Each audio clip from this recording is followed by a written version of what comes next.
महोदय, एक छोटी सी कहानी मैं बताना चाहूँगा।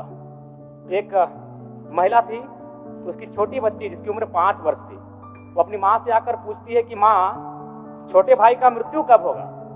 तो माँ ने पूछा कि बेटी तुम ऐसा क्यों कह रही हो, अपने छोटे भाई को मरने के लिए क्यों कह रही हो? तो छोटी सी गुड़िया ने कहा कि माँ, बड़े भाई की जब मृत्यु हुई थी तो बहुत सारे लोग हमें खाना देने के लिए आए थे, हमारे घर में भोजन नहीं था, हमें कपड़े नहीं था, तो बहुत सारे लोग हमसे मिलने आए थे और हमें खाना देकर गए थे। और मैं चाहती हूँ कि छोटा भाई भी अगर मर जाएगा तो शायद बहुत सारे लोग आएंगे, हमें भोजन देंगे, हमें खाना देंगे, हमें कपड़े देंगे, क्योंकि हम 4-5 दिनों से भूखे हैं। झारखंड के टाइगर के नाम से मशहूर विधायक जयराम महतो ने विधानसभा में विस्थापितों का मुद्दा उठाया। उन्होंने एक ऐसी कहानी सदन को सुनाई जिसकी क्लिप अब सोशल मीडिया पर वायरल हो रही है। उनकी ये कहानी सुनकर लोग काफी भावुक हो गए। धन्यवाद माननीय अध्यक्ष महोदय। आज मैं महामहिम राज्यपाल महोदय के द्वारा प्रस्तुत अभिभाषण पे हो रहे वाद विवाद पर अपनी प्रतिक्रिया देने के लिए आया हूं। महोदय, एक छोटी सी कहानी मैं बताना चाहूंगा। एक महिला थी, उसकी छोटी बच्ची जिसकी उम्र 5 वर्ष थी, वो अपनी माँ से आकर पूछती है कि माँ, छोटे भाई का मृत्यु कब होगा? तो माँ ने पूछा कि बेटी तुम ऐसा क्यों कह रही हो, अपने छोटे भाई को मरने के लिए क्यों कह रही हो? तो छोटी सी गुड़िया ने कहा कि माँ, बड़े भाई की जब मृत्यु हुई थी तो बहुत सारे लोग हमें खाना देने के लिए आए थे, हमारे घर में भोजन नहीं था, हमें कपड़े नहीं था, तो बहुत सारे लोग हमसे मिलने आए थे और हमें खाना देकर गए थे। और मैं चाहती हूँ कि छोटा भाई भी अगर मर जाएगा तो शायद बहुत सारे लोग आएंगे, हमें भोजन देंगे, हमें खाना देंगे, हमें कपड़े देंगे, क्योंकि हम 4-5 दिनों से भूखे हैं। महोदय, आज यही भाव कोयलांचल के हर एक रैयतों के घर में है। इसके अलावा झारखंड के टाइगर ने यह भी बताया कि स्थानीय लोग क्यों चाहते हैं कि जब भी कोई माफिया उन पर हमला करे तो उस हमले में पुलिस अफसर को भी चोट आनी चाहिए।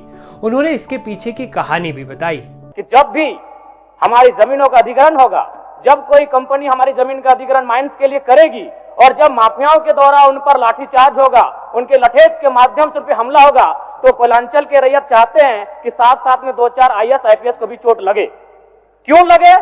न विगत कुछ दिन पहले बागमारा में एक घटना घटी थी, हिलटॉप कंपनी का मामला था।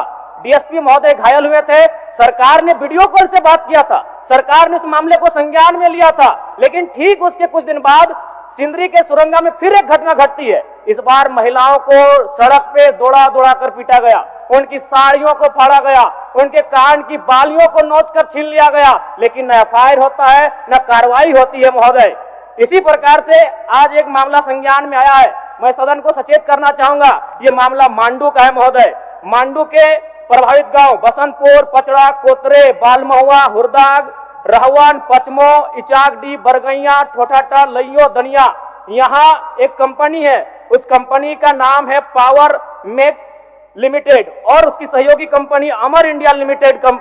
इनके माध्यम से खनन का कार्य होना है। अध्यक्ष महोदय, विगत 2-3 दिनों से लगभग 500 की संख्या में महिलाएं धरने पर बैठी हैं। ये मामला मैं सरकार को आपके माध्यम से संज्ञान में देना चाहता हूं।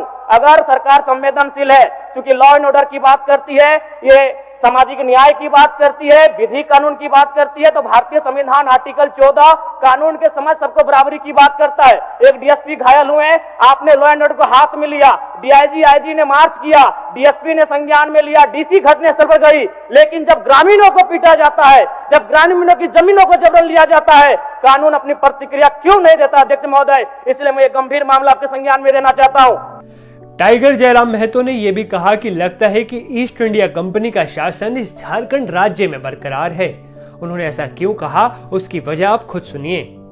भारतीय संविधान आर्टिकल 301 कहता है, क्योंकि इससे पहले जो जमीन का मामला था वो हमारा मौलिक अधिकार था, लेकिन संशोधन करते हुए 300A में डाला गया है। वर्तमान वो हमारा मौलिक अधिकार न होकर संवैधानिक अधिकार है। अध्यक्ष महोदय, और वो क्लाउज कहता है कि जिसके पास भूमि नहीं है सरकार उसे भूमि आवंटित करेगी, लेकिन यहाँ दुर्भाग्य इस राज्य का कि जिनकी भूमि है, सदियों से, हजारों वर्षों से भूमि पर वो जोत-खोड़ करते हैं, और आज लगता है कि ब्रिटानिया हुकूमत बरकरार है, ईस्ट इंडिया कंपनी का शासन इस राज्य में बरकरार है।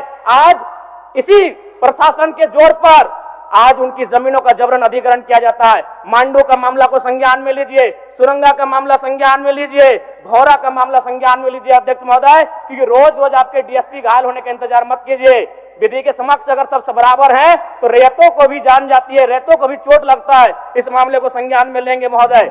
डुमरी से विधायक जयराम महतो ने साफ साफ शब्दों में कहा कि माफिया की जेब में लॉ एंड ऑर्डर है। महोदय, मैं आगे कहना चाहूंगा, अभी वरिष्ठ नेता ने कहा लॉ एंड ऑर्डर, मैं मानता हूं कि लॉ एंड ऑर्डर आपका है, लेकिन कहां अध्यक्ष महोदय? गांवों में, खेतों में, खलिहानों में, बालू और कोयला के खदानों में माफियाओं की जेब में आपका लॉ एंड ऑर्डर है। महोदय, मैं पढ़ के बताना चाहूंगा, ओबी डंपिंग को लेकर भिड़ंत, फायरिंग, बमबाजी, रेती जमीन पर ओबी डंप किए जाने को लेकर पहले भी हो चुका है संघर्ष, चले थे गोली बम, मामला जीनागोड़ा का। देव प्रभा आउटसोर्सिंग के समर्थकों व ग्रामीणों में झड़प, पत्थरबाजी व फायरिंग, तीसरा थानेदार का हाथ टूटा। अचानक बमबाजी व फायरिंग से मची भगदड़, पुलिस की मौजूदगी में एक दूसरे पर पत्थर बरसाते लोग। मैंने कहा लॉ एंड ऑर्डर है अध्यक्ष महोदय, कहां? गांवों में, खेतों में, खलिहानों में, कोयला के खदानों में, माफियाओं की जेब में। अध्यक्ष महोदय, मामले को गंभीरता पूर्वक संज्ञान में लीजिए अध्यक्ष महोदय। फिलहाल मांडू के मैंने जिन गांवों का नाम जिक्र किया है, अभी भी 500 महिलाएं धरने पर बैठी अध्यक्ष महोदय। अगर सरकार इस मामले को गंभीरता पूर्वक नहीं लेती अध्यक्ष महोदय, तो बागमारा और झरिया जैसी घटनाएं मांडू में घटित होने में देर नहीं लगी अध्यक्ष महोदय।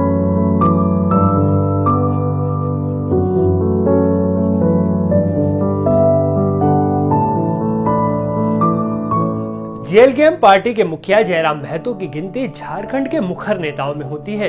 उन्हें कई बार जनता के मुद्दे पर पुलिस प्रशासन से भी भिड़ते हुए देखा गया है। अभी कुछ दिन पहले जयराम महतो अपने विधायक पद की सैलरी का 75% हिस्सा दान करने की घोषणा को लेकर सुर्खियों में आए थे।